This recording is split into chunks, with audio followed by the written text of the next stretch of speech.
హన్మకొండ జిల్లాలోని కాకతీయ యూనివర్సిటీలో భోజనం మానేసి విద్యార్థులు ఆందోళన నిర్వహించారు.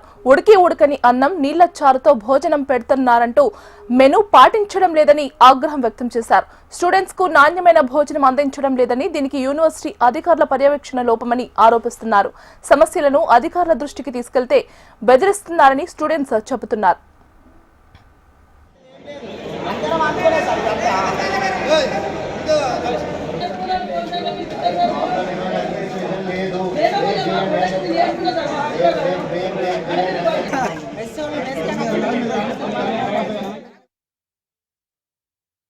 కాకతీయ యూనివర్సిటీలో మధ్యాహ్నం భోజనాన్ని అందరూ విద్యార్థులు బహిష్కరించడం జరిగింది.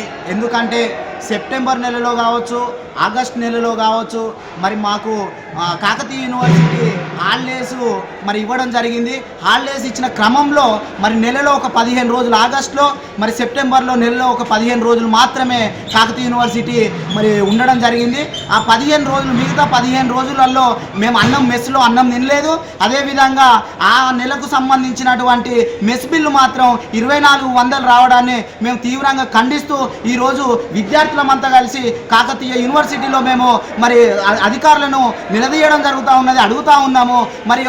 ఇంతకుముందు నెలలో ఒక్క నెలకు 1800 రూపాయలే వచ్చేది. ఈ నెల కూడా కంప్లీట్ కాలేదు. 15 రోజులకి 2400 బిల్లు ఎట్లా వచ్చిందని ఈ సందర్భంగా మేము అడుగుతా ఉన్నాం. హన్మకొండ జిల్లాలోని కాకతీయ యూనివర్సిటీలో భోజనం మానేసి విద్యార్థులు ఆందోళన నిర్వహించారు. ఉడకని అన్నం నీళ్ల చారుతో భోజనం పెడుతున్నారంటూ మెనూ పాటించడం లేదని ఆగ్రహం వ్యక్తం చేశారు. స్టూడెంట్స్ కు నాణ్యమైన భోజనం అందించడం లేదని, దీనికి యూనివర్సిటీ అధికారుల పర్యవేక్షణ లోపమని ఆరోపిస్తున్నారు. సమస్యలను అధికారుల దృష్టికి తీసుకెళ్తే బెదిరిస్తున్నారని స్టూడెంట్స్ చెబుతున్నారు. ఇక ఇదే అంశానికి సంబంధించి మరింత సమాచారం అందించడానికి మా కరెస్పాండెంట్ నరేందర్ ఫోన్ లో సిద్ధంగా ఉన్నారు. నరేందర్, గీతిగా ఇక్కడ విద్యార్థులు వివిధ సుదూర ప్రాంతాలకు వెళ్లి విద్యను ఆర్జించడానికి, ఉన్నత విద్యను ఆర్జించడం కోసం ఇక్కడికి వచ్చి చదువుకుంటుంటారు. పేద విద్యార్థులు, వీరికి కనీసం కడుపు నిండా భోజనం పెట్టే పరిస్థితి లేదు. ఇక్కడ మేము ఎలా చదువుకోవాలి? కాలుతున్న కడుపులతో మేము ఎలా చదువుకోవాలి? ఇంట్లో వాళ్ళు అప్పులు చేసి మమ్మల్ని ఇక్కడికి పంపిస్తే మేము ఇక్కడికి వచ్చి చదువుకుంటుంటే మాకు కనీసం భోజనం సౌకర్యం చక్కగా లేదు.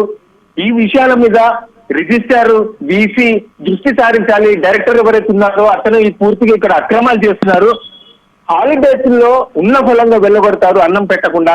ఎగ్జామ్స్ ఉన్నాయన్నా కూడా మెస్లు ఉండవు, మీకు బయట తింటే తినండి, లేకపోతే ఊర్లలోకి వెళ్ళిపోండి అని చెప్పి వెళ్ళగొడతారు. అలాంటిది దసరా లాంటి సెలవులు వచ్చినప్పుడు కూడా వాళ్ళు ఒక గ్యాస్ కే 40,000 రూపాయల బిల్లు పెట్టారంటే ఇంకా ఎన్ని రకాలుగా అక్కడ బిల్స్ చేసి వాళ్ళు దొంగ బిల్లులు స్వాధీనం సొమ్ము చేసుకుంటున్నారు.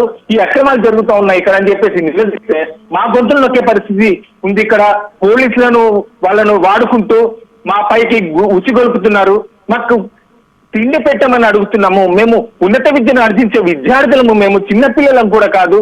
ఇవాళ చూస్తే చాలా హాస్టల్స్ లో, చిన్నపిల్లల హాస్టల్స్ లో ప్రతిరోజు ఒకటి మనకు వెలుగులోకి వస్తుంది. ఇవాళ యూనివర్సిటీలోనే ఇలాంటి పరిస్థితి దాపురించిందంటే అధికారుల పర్యవేక్షణ అనేది పూర్తిగా లోపించింది అని చెప్పి చెప్పుకోవచ్చు. ఇవాళ యూనివర్సిటీ విద్యార్థులు మేము ఇలా పూర్తిగా తినకుండా ఉండి నిరసన తెలిపితేనన్నా అధికారులు వస్తుంది, మా మీద దృష్టి సారిస్తారని చెప్పేసి వాళ్ళు వాపోతున్న పరిస్థితి చూస్తుంటే చాలా దయనీయంగా ఉంది.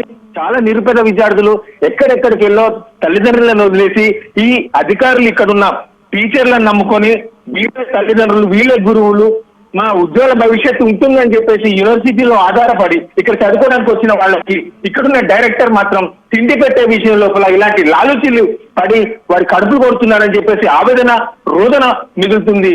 అలాంటి పరిస్థితి ఉంది ఇక్కడ. నరేందర్, చెప్పండి, ఎంతమంది విద్యార్థులు ఈ నాణ్యత లోపం వల్ల సఫర్ అవుతున్నారు? ఇక్కడ నిజానికి ఈ ఉన్నత విద్యను ఆర్జించేందుకోసం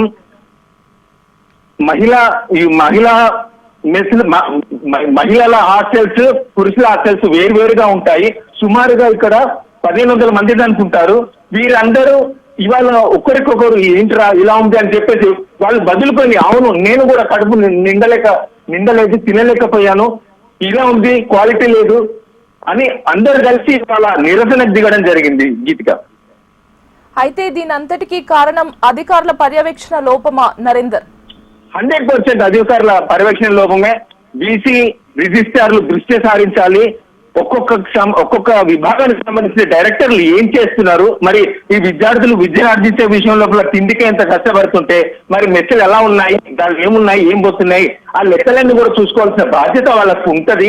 వాళ్ళ పర్యవేక్షణ లోపం వల్లనే ఇవాళ ఎవరికి ఇష్టమొచ్చినట్టు వాళ్ళు వ్యవహరిస్తున్నారు. కాబట్టి యూనివర్సిటీ లోపల విద్యను ఆర్జించేందుకు వచ్చిన తమకి అన్యాయం జరుగుతుంది చెప్పేసి ఇవాళ తిండి తినకుండా నిరసన తెలిపిన దయనీయ దుస్థితి ఇక్కడ నెలకొనుంది Geethika. Right Narender, thank you.